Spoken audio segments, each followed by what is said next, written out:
and whether you have the potential for vapor intrusion on your site. This site I'm using is kind of a fun site. It's kind of a slam dunk. But one of the things I do before I even start reviewing anything is I have a notepad right beside me and I'm writing down what I'm reviewing in the way of facts to support the idea that vapor intrusion is a wreck, or the potential for vapor intrusion is a wreck. And you want to build a case for that. Otherwise, you have to justify all this to your client if you don't have the facts written down and pointed out in your phase 1 report. So let's get started. Remember, if you have any questions during the discussion, you want to slow me down a little bit, ask a question. Sometimes I'll ask questions of you, and if no one answers, then it's going to take longer to do this presentation. Also, at the end of this presentation, it is being recorded, and we do allow people to go ahead and look at the presentation. Keep in mind, I don't know everything, so if you've got some feedback, let me know. Also, some of you who are seasoned environmental professionals, if you pick up even 10%, something new, something you didn't think about, anything on a free webinar, you're doing pretty good. So hopefully all of you learn a little something, and maybe I learn a little something from you. So let's go ahead and get started. Remember, any questions, put them in chat.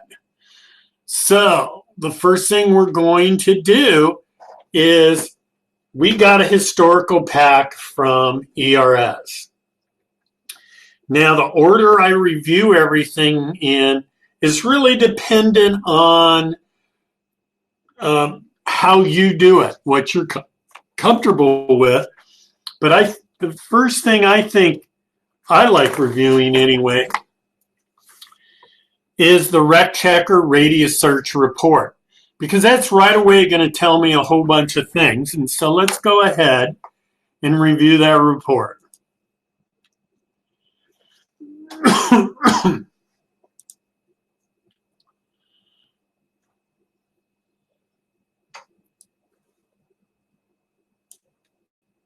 Okay, can everybody see this? It's really a little big, so we're going to shrink it down a little bit. This is our typical Rec Checker Radius Search Report. Costs $74. It gets to you within probably about an hour, not sooner. Remember, when you're reviewing one of these reports, first thing you want to do is look down in the bottom left of the title page and make sure it is your address. The second thing you want to do to get around easy is click on this ribbon. Can everybody see where my cursor is? Click on this ribbon, and up come the bookmarks. The bookmarks make it really easy for you to get around. You use the bookmarks for everything. If you don't like bookmarks, you can always scroll down to the executive summary and click on any of the executive summary. So remember, I'm not writing a whole phase 1.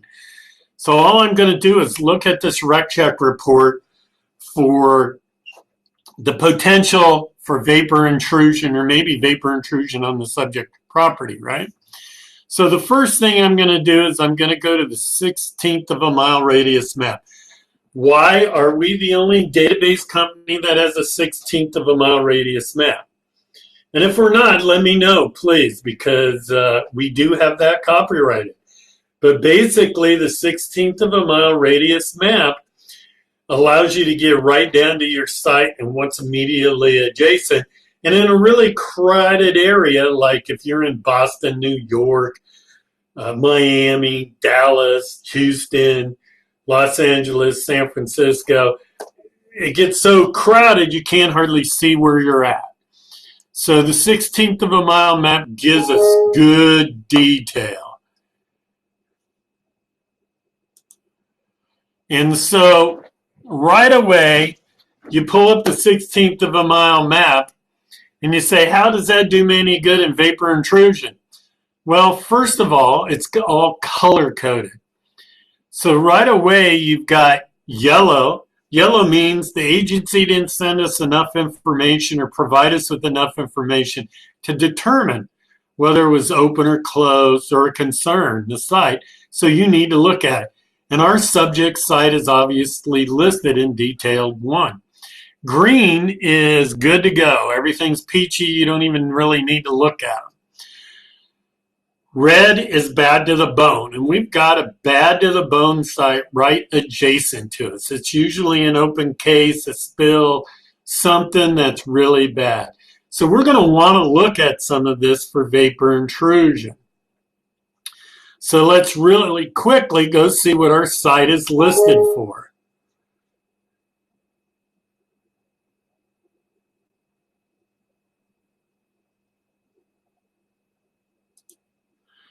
So basically, we're going to go to map ID 1 right there. And our site is listed as a historical RV dealer.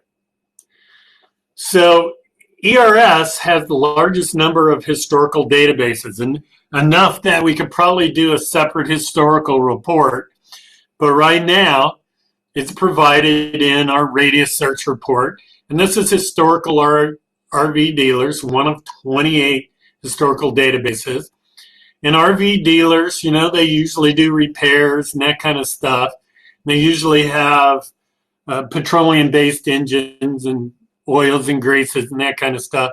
So they're a risk. Our site was Cal Marine back in 2010. So I'm going to write that down. Cal Marine. That's one of my facts. This is going to be my first fact. That's starting to build a case for the potential for vapor intrusion on the subject site or adjacent to the subject site. Also, it was Racine Riverside Marine in 2010. So it was both. That's interesting. And these are all things to look at. And so right away, my site's a boat dealer. That's interesting. Now, let's go back to that 1/16 of a mile radius. We're building facts, remember? Our site is a boat dealer. 2, what is 2? Let's go to map ID 2. Now, to always get back to that map, you can click on maps here, 3, and you can go back to details. You can do all kinds of things. Our reports, once you get used to them, are really easy to get around. You don't need a class on how to use our reports, but we will be glad to teach your people how to use them. So right away, 2 is an all facilities listing, and I got a feeling 2 is going to have a lot. So facilities listing is just a generic thing saying, hey, they handle hazardous materials. Green Manufacturing has an open case. Holy cow, 2006 it was initially reported, still open, and we could actually cut and paste this link in right here. Does everybody see this link? And go right to what's going on this site. But it's got an open case, and it's probably an open lust. Now, what's ERP Open Wisconsin? Well, there's so many different databases. We have well over 3,000 databases that we update every quarter on a regular basis. That's huge. We have more databases for the 50 states than any other company, period. And if anyone disputes that, hey, get their list of databases and we'll compare and show you. In any case, let's go to the record search and look up that ERP. Oh, did I go a little far? Yeah. ERP Open, Bureau for Remediation and Redevelopment Tracking System, Environmental Repair Program, Open Cases, aka contaminated lands, so forth.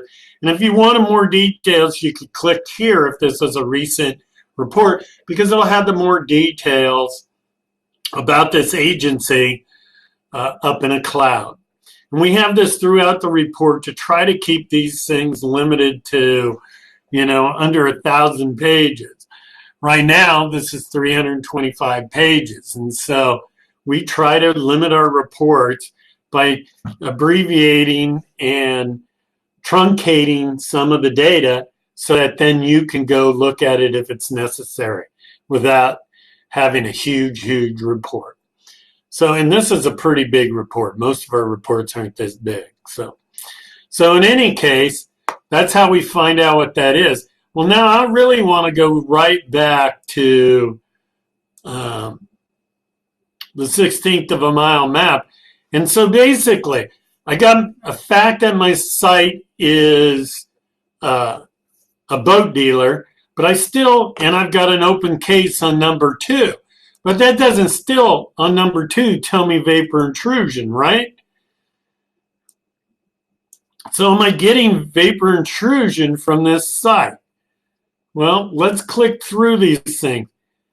Open Wisconsin, facilities reporting, historic ERP, green manufacturing, steel fabricators, machine shop within this manufacturing plant. That's pretty interesting. So steel fabricators tend to use, they use oils, lubricating oils, to cut the metals lots of times, especially in the old time. And they had to clean that off with solvents. They also clean their metals with solvents before painting and all kinds of stuff to get all the oils off of it. So right there's a fact I'd write down that's starting to build a case for vapor intrusion from off-site. Remember, this is off-site. Now let's look at something that we didn't notice before. This site is 2 feet higher than our site. Very important, 2 feet higher, right? So any spills, any leaks, anything is going to flow our way. And if there's any conduits for anything to flow our way to our site, wow, then we've really got a problem. So another fact, write it down. We've got 2 facts already starting to support the potential for vapor intrusion. Machine shop. Okay. I don't know that we need to look at any more of these. There's a zillion listings for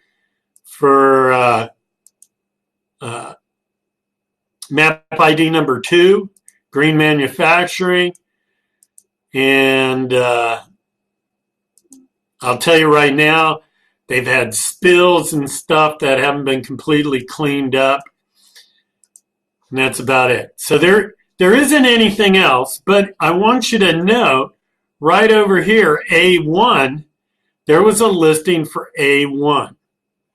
So let's go to A1 details and see what A1 is. The wharf. Well, that doesn't tell me a whole heck of a lot, does it? The wharf.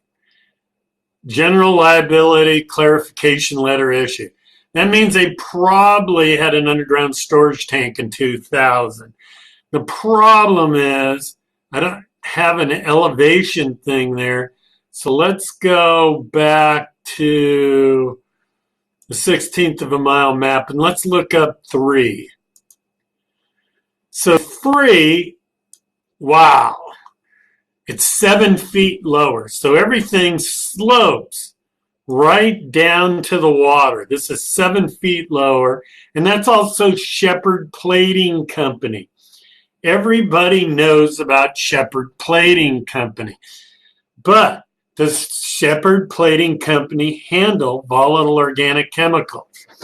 Well, if you don't know, there's a little handbook put out by someone, by Chris Chanel Decker, and you should really invest in this handbook. Can everybody see that? Oh, probably not. I'd have to switch to my camera. There we go. Can everybody see that?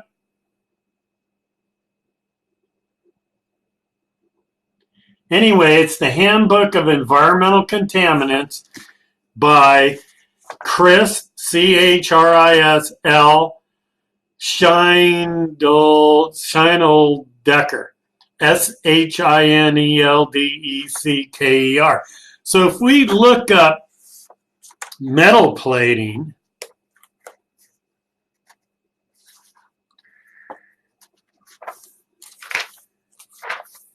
this is a real nice book for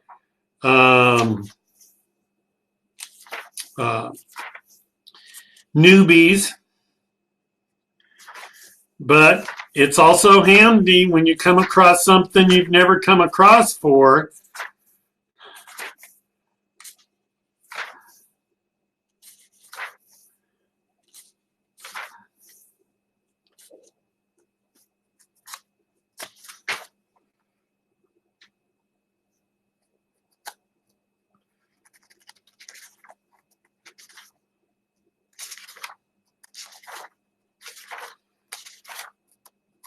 It has all kinds of metal things. I'm looking for specifically plating.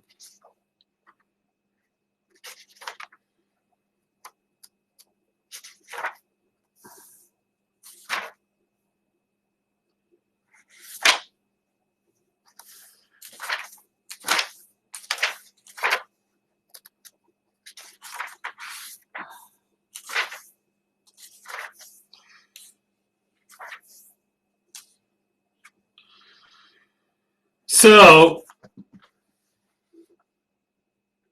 the associated materials would be antioxidants, cutting fluids, cutting oils, germicides, lubricants, rust inhibitors, soluble oils, solvents, chromates, zincs, chloroform, dichloroethene, dichloroethene, methylene chloride, nasty, trichloroethene, of course, solvent, and vinyl chloride. So all these materials are associated with metal plating, stamping, polishing, anything like that. So this handbook is handy. Get the handbook if you can. I gave you the title and the name. It's handy for writing phase. So we have another potential concern. So we had a metal plating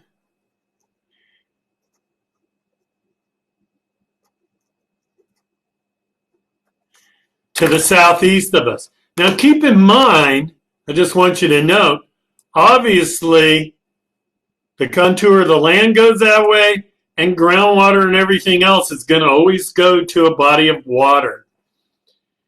And groundwater is going to be really shallow here because we're 7 feet from that in elevation, or a little more. So groundwater is going to be really shallow.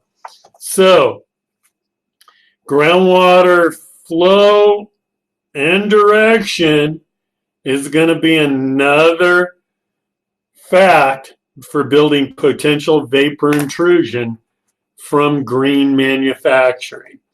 Now this plating, how can this plating be a potential for vapor intrusion to our site, which is 7 feet higher?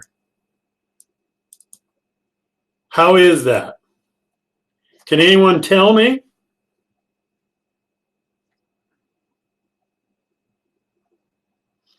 Well, vapor intrusion is made up of mostly volatile organic chemicals, right? So what happens with volatile organic chemicals is they're lighter than air. And so they're going to flow upwards and outwards, always, to wherever there's least resistance. And so right here, you have a really wide boulevard. I think it's 4 or 6 lanes. And we'll see that as we get over. But we could get onward. But we could actually see it a little bit here. So here's our site. And right here is that boulevard, right? So what's going to happen is vapors, if there's a spill on this site, which was right about here, Shepherd Plating, it's going to rise, get trapped underneath that roadway, and potentially get vapor intrusion onto our site. There you go. That's another fact, right? Or potential for vapor intrusion on our site. So do I got everybody so far? We still haven't gotten out of the radius search report. And we've already got 4 solid facts for declaring the potential for vapor intrusion a recognized environmental condition. So let's go to another thing in our report. Mapped air permits. Well, as you all know, mapped air permits are a license to release hazardous materials into the air, volatile organic chemicals, right? Well, we're the only ones who map air permits with the potential dispersion plume based on NOAA for prevailing wind direction.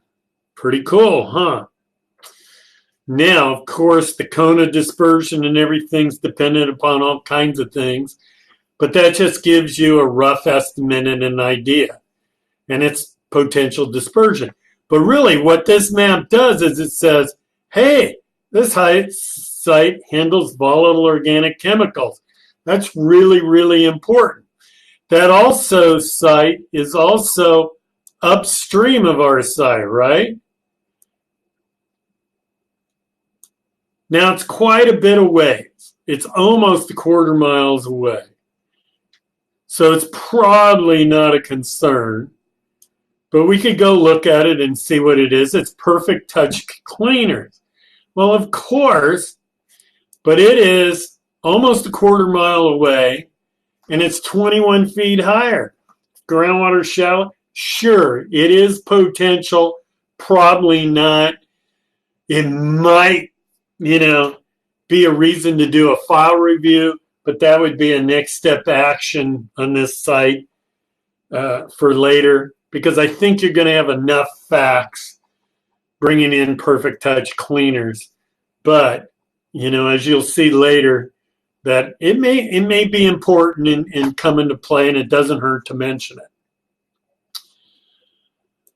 So that's just some of the things you can find in our radius search report that's going to help you identify the potential for vapor intrusion. Now, this is only one piece of the pack. In a pack, there's aerial photos, fire insurance maps, city directories, if available. All those things can play a role in whether there's potential for vapor intrusion. So let's go ahead and go to the next thing. Everybody happy with this? Any questions?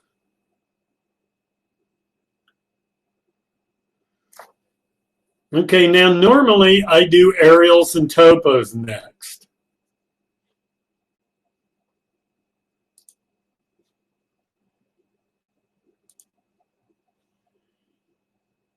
So here's our typical aerial package. Again, just scroll down.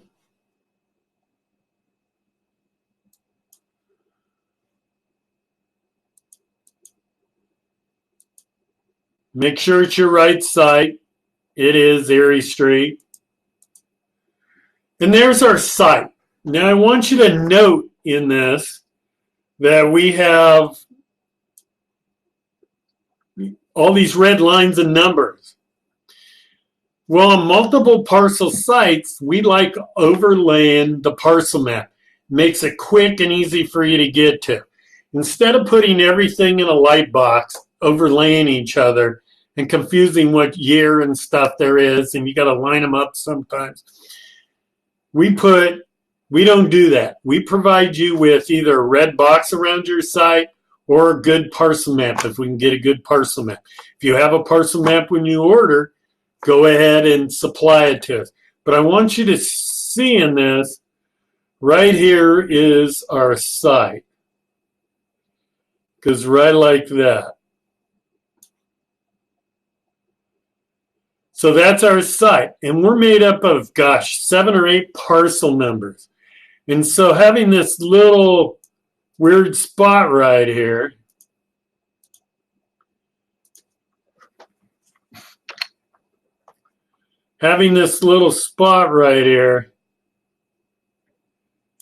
is something we got to make sure we identify and pay attention to.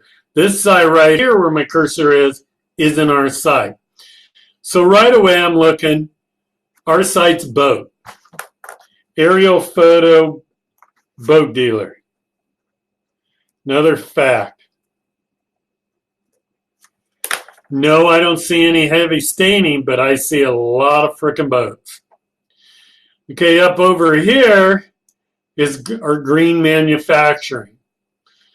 Also, we've got some of huge interest to me, and it's this dark shaded area right here. I want to keep an eye on that location because I don't quite know what that is yet. So let's go through some of the photos. We picked up another fact. We've got 5 facts starting to support potential for vapor intrusion, either on-site or from off-site sources. Okay, so let's bob back up here. The first one was 2017. And as you're building your history for your site, you might want to write what the site is as you're going down on your little notes. Remember, you're keeping notes of facts. If I was actually writing full weight phase 1, I'd be having several different groups of facts supporting different recognized conditions as I went along. So here we're still a boat dealer. You can see a little snow on the ground. But look at how wide that road is. We still don't have the plating company. We still have, looks like a marina over here, which we can verify in the city directories. So that's 2011. Now we're down to 2007. Remember, we try to supply aerial photos in 5-year increments in city directories, 5-year to 10-year increments in city directories in 5. We do sell a premium aerial package where anytime there's a change on your site, we give you aerial photos of both sites or an adjacent site, any significant change. And so then you get a significantly amount more of aerials if you need them. In most cases, 10-year increments, decade increments are more than enough. So pretty much 2007 the same. Wow, what do we got now? There's our plating company, right? So think of that, plating. Look at that building. It's right up against the road. It's 7 feet lower than our site up here. There's no doubt that vapors could move that way if they had any spill of volatile organic chemicals. And we already identified that plating uses volatile organic chemicals. Now look at our site. It's still a boat dealer. I'm not so sure what this is. And green manufacturing's still there. And there's a lot of bushes and trees. Wonder why. That was 2002. Now we're 2000. Everything's about the same. Still boat dealer. Still plating. Still manufacturing. A blue line, I hate them. Still all the same. 83. We provide blue lines when we can't find anything else in that year time frame. Something is better than nothing. So when you get a photo that's unclear or hard to read or whatever, the real point being is, hey, it's better than nothing. I want you to know we have a building right here we didn't have before, and it doesn't look like we have any boats. I have no idea what's on our side now. What year was that? 1971. So here we go again. It looks like we're not a marine anymore, or a boat dealer. Plating's still there.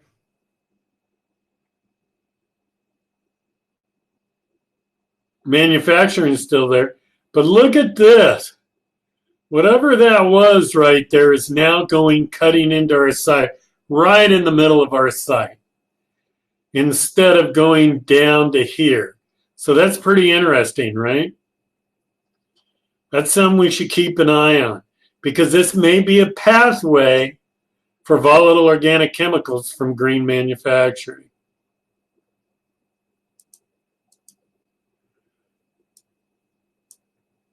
There's our site again. But now I'm starting to see some things that might concern me a little bit. So we have this kind of loop here. And we kind of have this loop here. What is that?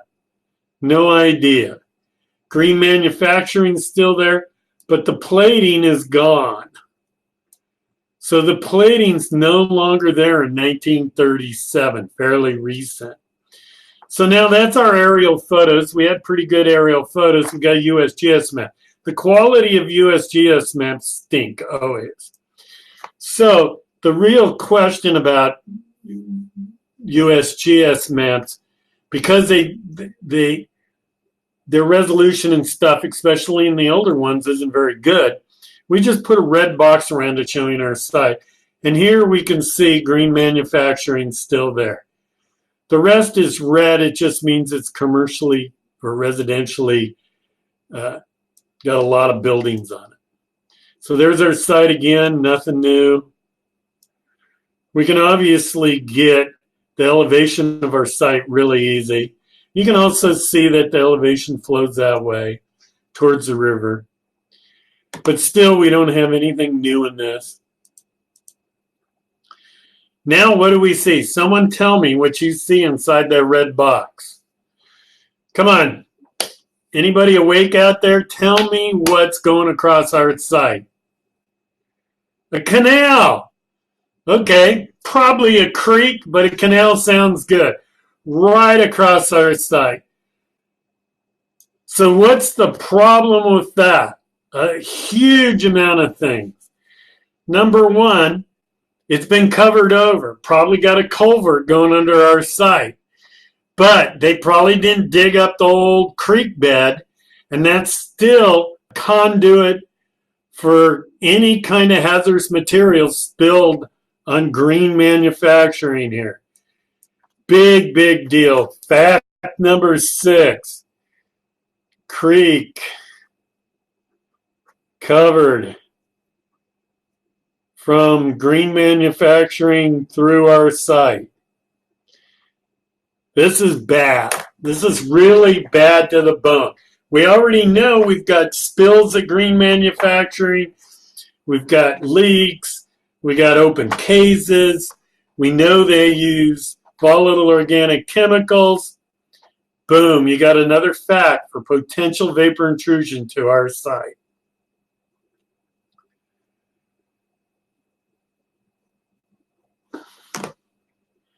Good catch, Ashley.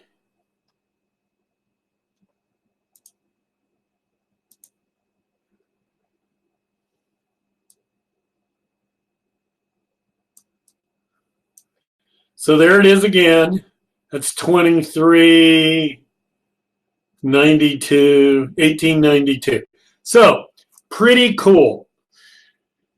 So we've got a pretty solid case already. We don't really need to review anymore. We could already say we have the potential for vapor intrusion on our site and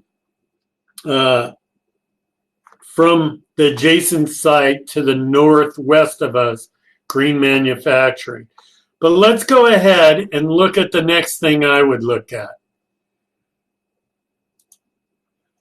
I would look at fire insurance maps.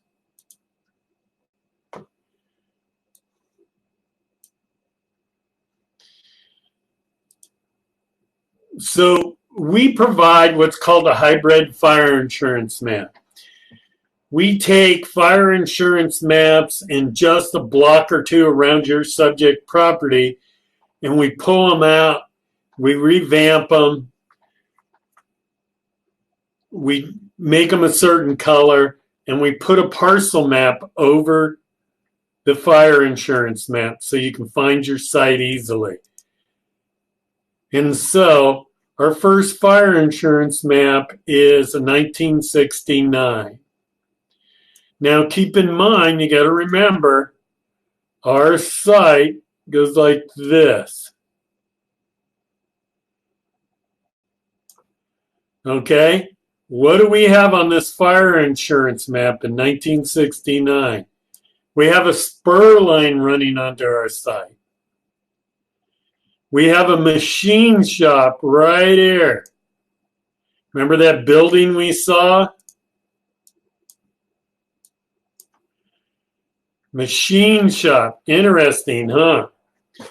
There's a couple of other things we can pick up from this fire insurance map in 1969.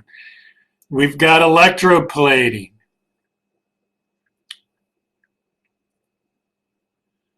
We have a garage. We have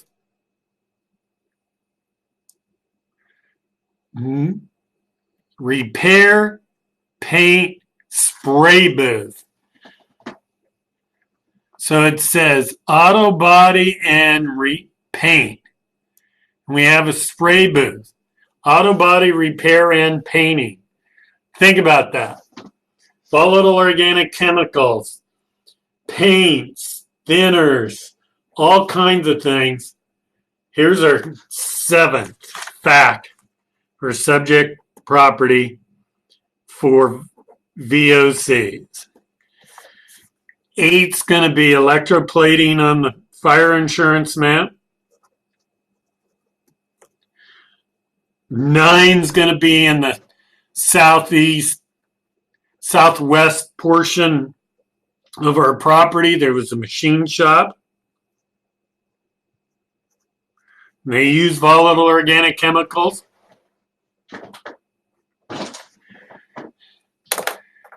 And then we've got green manufacturing. Now we can't see green manufacturing, but we see that machine shop we already called out. We got above ground storage tanks or vats. We got metal plating, stamping and plating right there. Possible for volatile organic chemicals. So that's fact number 10 again. Remember, we're trying to build a case. So now we have a much better picture of things here. Let's zoom into this thing. Let's maybe zoom into 300, I think would be the best. Okay, so right away, oh, I didn't mean to do that. We'll get rid of that.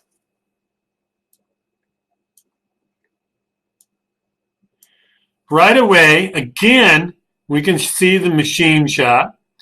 We can see dye storage. Dyes in the old days in particular were really nasty and had a lot of hazardous materials in them. Coal room probably generated their steam to run their machines. Japan tanks are open vats for dipping and plating and that kind of stuff. This is above ground storage, above ground storage. So above ground storage of hazardous materials, plating,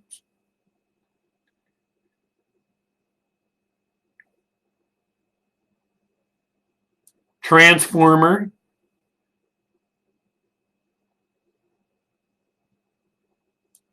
right on this creek. Pretty cool, huh? Our site. What is our site? Well, now we have another railroad spur on our site,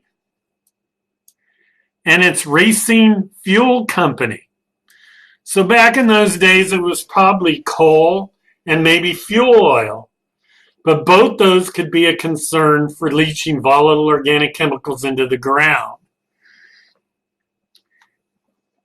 Here, I can't read much on that.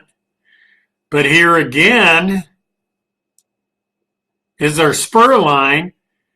And we know this is part of our property because remember, our property goes all the way down to here.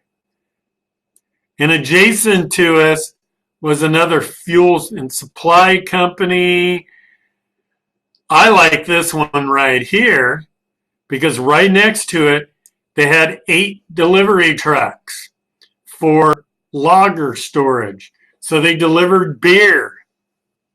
Pretty cool, huh? But that's right next to our thing. And most likely they repaired their trucks on site. And that could be another potential for vapor intrusion. What's nice is you got restaurants, dwellings, and stores along here, which are probably no risk to your subject property.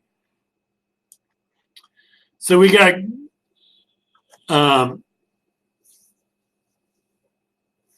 we've got green manufacturing things on our sites, all kinds of things, and we got numerous facts to identify potential vapor intrusion again. So I know I'm going through this really quickly. So if you have any questions, make sure you ask.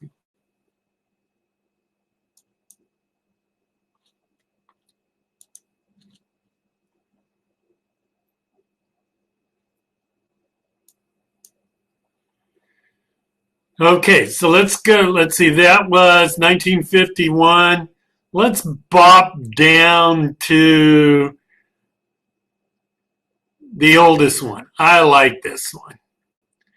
This one's great. So, green manufacturing isn't green manufacturing anymore. It's F. Platts and Sons Tannery. Tannery. Can you imagine tannery? What kind of chemicals a tannery uses? I'm wondering if my little book has tannery in it.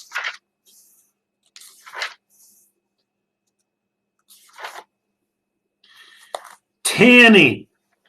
General types of associated materials: brine, dyes, oils, pancreatic extracts, petroleum fuels, solvents, raw materials and intermediate products: aluminum, ammonia, arsenic, bacteria, benzyl chloride, boron, cadmium. I could go on and on. Lead, formaldehyde. Oh, formaldehyde. Very volatile.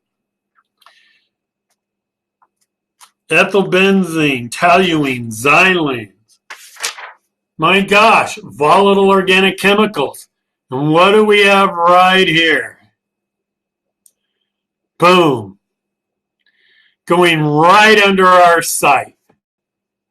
Think about that. And think about, did they really dispose of their hazardous materials properly in 1887? I highly doubt it. Probably dumped it in the creek. So here's dyeing.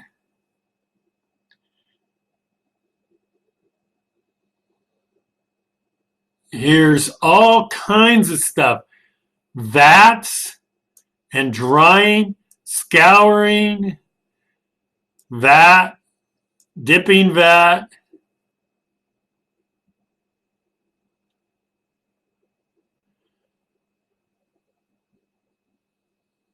And see this, this is a bluff forcing the creek up over here. This is interesting. So tons and tons of stuff. And so what is our site now? Bates Fish and Company. It's a lumber company.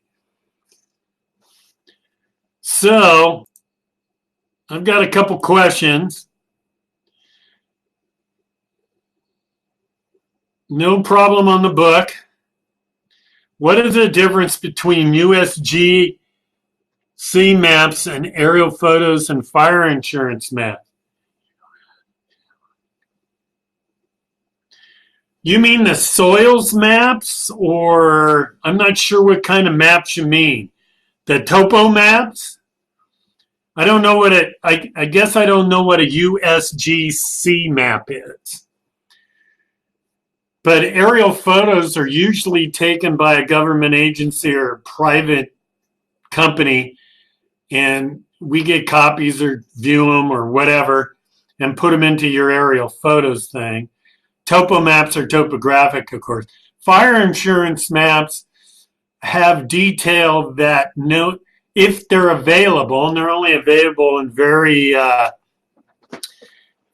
old town city areas. They're not available in rural areas, and so you only get them about one or two out of every 10 times you do a phase one. So,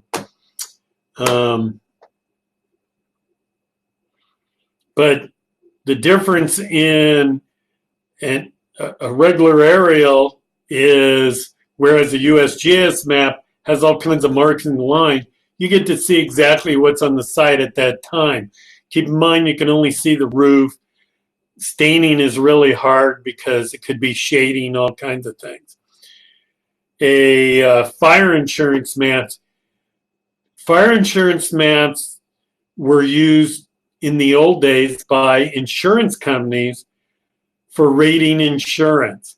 So these people went around with these books and drew on these pages of the books, and this is part of a page of a book, and identified important things like above ground storage tanks. Do they have fire sprinklers?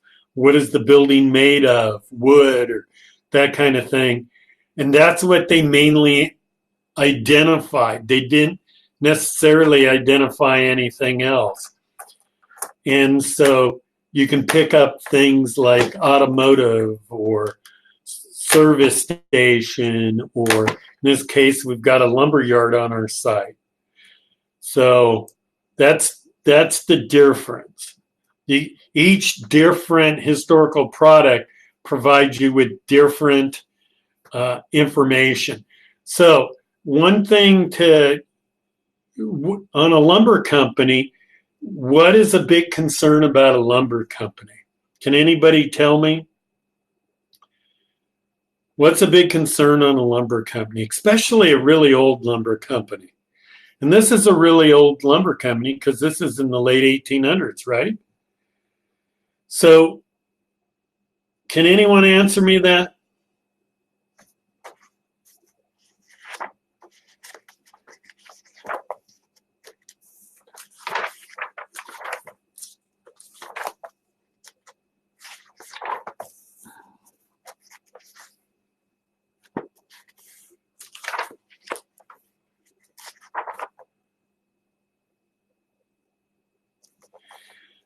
You're right, Ashley. Usually you can't find anything at lumber companies. But in the older lumber companies, they would dig a pit in the South 40s somewhere, like a 6-foot or 10-foot diameter pit. And you're right, treatment chemicals. So basically what they would do is they would dump creosote into that pit that bare soil pit, and then put the ends of their posts in and let them soak for a month or two, thereby treating their wood fence posts or posts against, deterioration and bugs infestation and all that kind of thing. And that is really important. So those old pits, once they stopped using that process of that creosote in there that contained pentachlorophenol and other things, which is nasty chemical, they just cover them over. And so we know this is no longer a boatyard, but how do we not know that that pit isn't still there and probably still giving off contaminants? We don't. But there was a lot of volatile organic chemicals in those contaminants too, not in counting,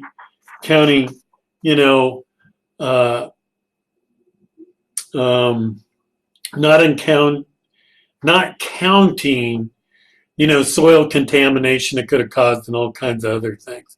So lumber yards are a concern, and you probably wouldn't see anything with it today. But today, lumber yards handle a lot of paints and thinners, sometimes have above ground storage tanks for their trucks, do trucks and forklift repair, and all kinds of things you have to look out for.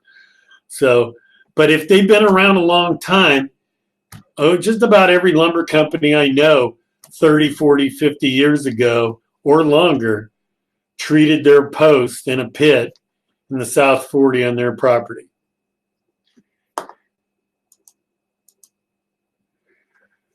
So I guess you picked up something, Ashley. That's great. So one of the things I do, and remember I haven't done city directories yet for vapor intrusion, is off the fire insurance map, I like getting the address range that we need to look up. Now you can do this from a map, or you can do this, on a fire insurance map. So we're going to start at 916 Erie, and we're going to actually go all the way up to we don't see an address up here, but I know from looking at the other ones that it's about 1,000. So we're going to go 1,010. And then on Douglas, we're going to go again 916 through 1,022. See it up there at the top of our property, or we could do 28 actually. Pretty cool. Let's go back to the other map. There we go. We got 1,028 all the way up here. So I'm going to put about 1,016. Okay, so that's fire insurance maps. When you can get them, sometimes fire insurance maps supply you with a whole bunch of things that are going to help you in writing your phase 1 environmental site assessment.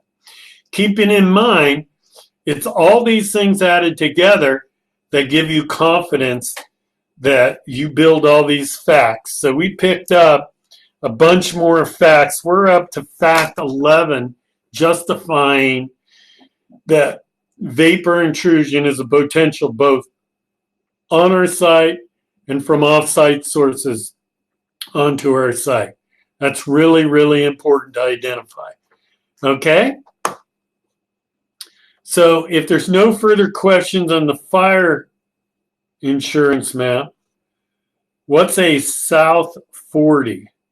Oh, it's just a phrase that is used to identify some land area in the perimeter of a property that is barren or vacant and they use for dumping or whatever. South 40.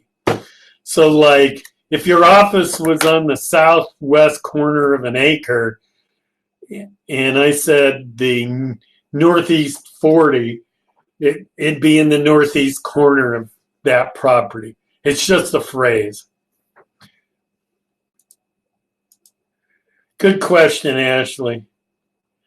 Okay, so now that we're done with fire insurance maps,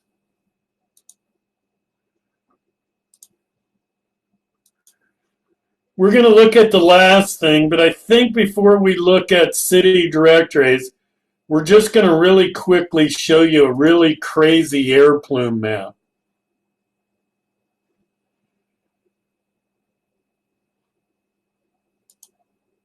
Yeah, this is it.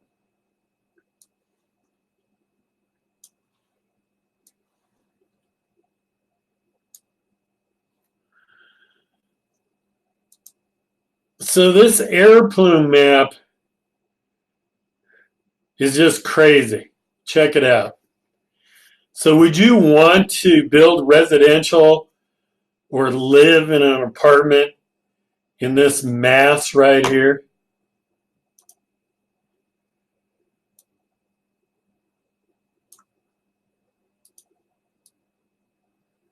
I don't think I'd want to. Crazy, right? These are all the mapped air plumes. This is in Boston, pretty much downstream Boston. The interaction of these chemicals among each other and among the skyscrapers and channeling through the skyscrapers, who knows if it increases or the risk or decreases the risk or creates problems, who knows. But that's all volatile organic chemicals within a quarter of a mile of this subject site plotting around it. That's crazy, huh? I just wanted to show you that. It's kind of a neat thing. So let's go ahead and go to city directories. Let's make sure that we're on our site. We are.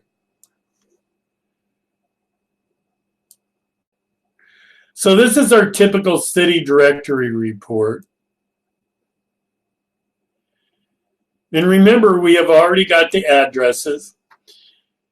We provide page copies of the city directory, the reverse street directory.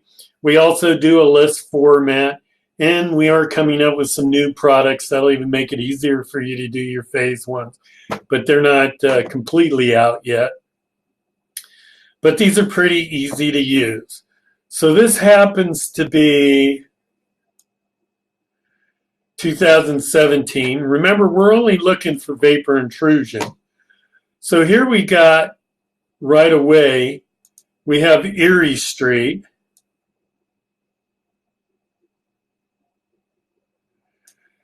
.930 is Yardarm Bar. Remember, in the southeast corner of our property, there's a lot that's cut out of our property, and that's the bar. It's always been a bar. And then we've got Racing Riverside Marine. So that's another fact that to be added to your facts, that because it's a marine, they sell and repair boats. It could possibly be, could possibly be, how do you say it? Vapor intrusion from the uses as a boat dealer. So that's the kind of thing you're looking for in city directories. Now we've got Douglas Avenue. And remember, we pretty much go up to there.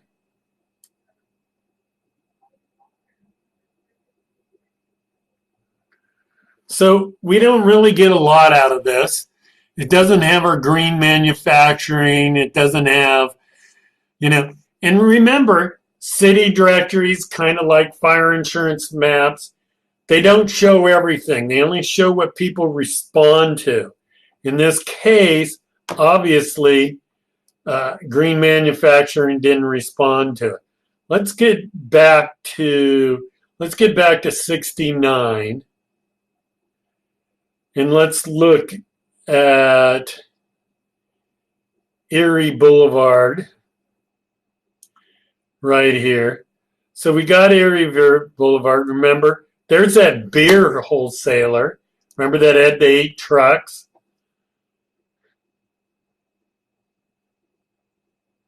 There's that body shop on our site. There's Shepherd Plating. All these are facts that add to the number of facts for vapor intrusion potential. Just off our site is a machine company. That's interesting. Let's see if green manufacturing shows up. Oop, Douglas Avenue.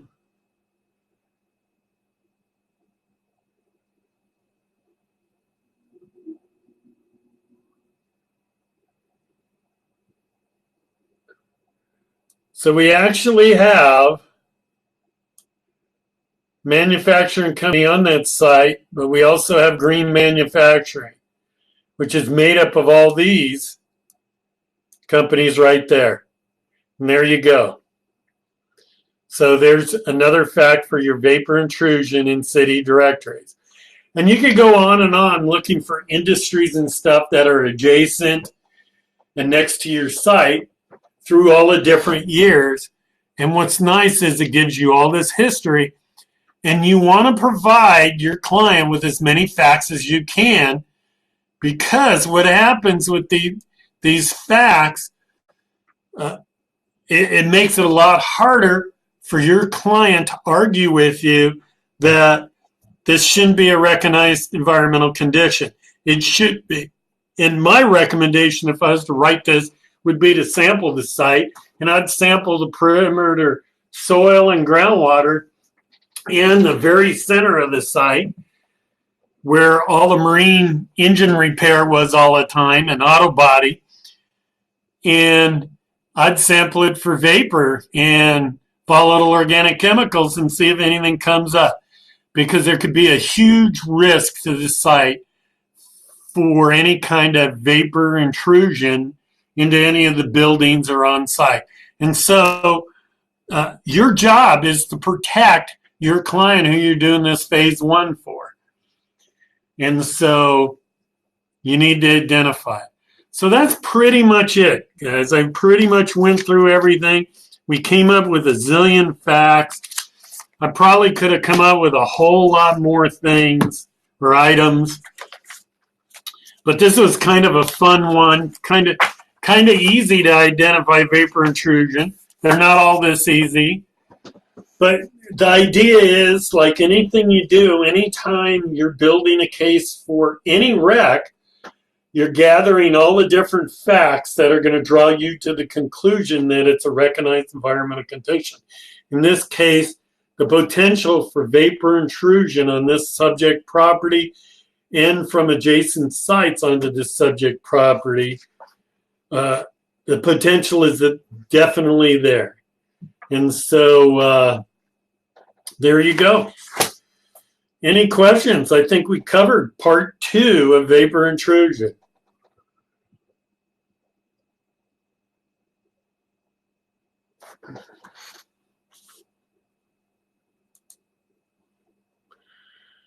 It looks like we've already got people bailing because we're done.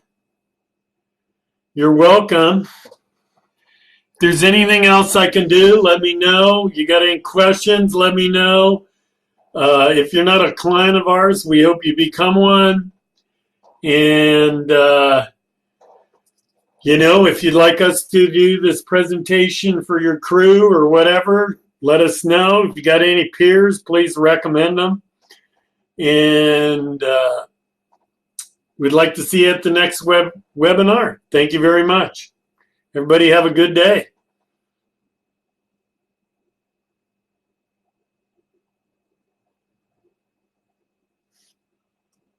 Hold on, I'll answer your question.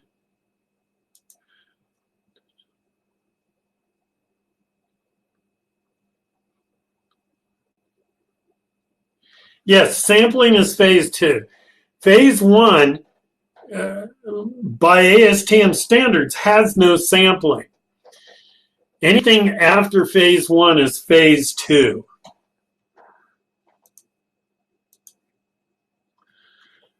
And yes, you should get paid extra for it. You should recommend it, and you should help the client out. And if they don't do that recommendation and they buy the property and find contamination at a later date on the property, there you go. You're covered. Remember, all this documentation also is covering you. An environmental questionnaire may have that, hey, they're a Marine, and that's another thing for vapor intrusion fact, that they sell boats. So, I hope that answered your question, Ed. Any other questions? If there aren't any other questions, hey, have a great day, great rest of your day, and have fun doing phase 1. Thank you, Ed.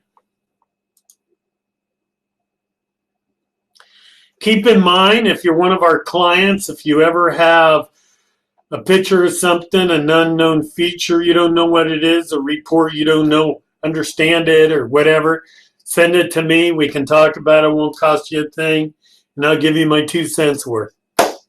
Thank you very much. Have a great day, everybody.